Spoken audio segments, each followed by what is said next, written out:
દિશા મોનિટરિંગની આજે મિટિંગો થઈ અને આ મિટિંગમાં અમે વિવિધ બાબતોની એમની સાથે ચર્ચાઓ કરી છે.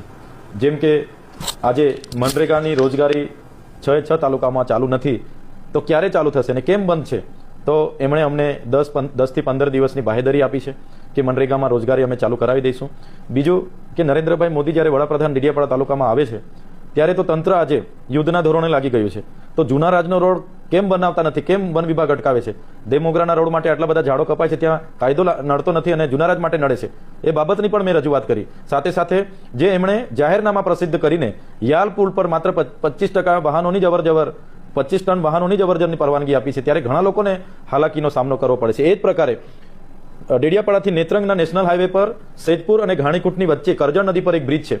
એના લીધે ત્યાં એંગલ લગાડવામાં આવ્યા છે, જેના કારણે 4 વ્હીલ સિવાયના વાહનોની અવરજવર નથી થતી અને ડાયવર્જન ગ્રામ્ય વિસ્તારમાંથી ખેડીપાડા થઈને કેવડી થઈને ફૂલવાડી થઈને આપવામાં આવ્યો છે. ત્યારે નેશનલ હાઈવેને આજે મેં રજૂઆત કરી છે તાત્કાલિક ધોરણે જો બ્રિજ જર્જરિત હાલતમાં હોય તો બાયપાસ એની નીચે બનાવવામાં આવે અને લોકોને આવવા જવા માટેની વ્યવસ્થા કરવામાં આવે, એની એક વાત કરી છે. ત્રીજી વાત, ચિકદા તાલુકો નવો અસ્તિત્વમાં આવ્યો છે ત્યારે ત્યાં બસ સ્ટેશન ઊભું કરવામાં આવે, પોલીસ સ્ટેશન ઊભું કરવામાં આવે, તાલુકા પંચાયત મામલતદાર ઊભી કરવામાં આવે અને સાથે સાથે આઈટીઆઈથી લઈને તમામ પ્રકારની શાખાઓ, તમામ પ્રકારના અધિકારીઓ ત્યાં હાજર રહી અને લોકોની સેવાકીય પ્રવૃત્તિ સરળ બને એ બાબતોની રજૂઆત કરવામાં આવી છે. સાથે મધ્યાહન ભોજનના જે કોન્ટ્રાક્ટરને આપવાની પદ્ધતિ છે, જ્યારે એક જિલ્લામાં એક જ કોન્ટ્રાક્ટર આખી શાળાઓમાં મધ્યાહન ભોજન પૂરું પાડે છે, એવું ગુજરાત સરકારે અહીંયા એક એજન્સી નક્કી કરી છે, જેનો પણ મેં વિરોધ કર્યો છે અને કીધું છે કે જે પ્રકારે મધ્યાહન ભોજન ચાલે છે એ પ્રકારે એમને મધ્યાહન ભોજન ચાલવું જોઈએ. જેવી અનેક પ્રકારની સુખાકારી યોજનાઓની મેં એમની સાથે ચર્ચા કરી છે અને જે રોડ અને રસ્તા પેચવર્કના બાકી છે એને પેચવર્ક કરવામાં આવે, સાઇટ કટિંગો કરવામાં આવે,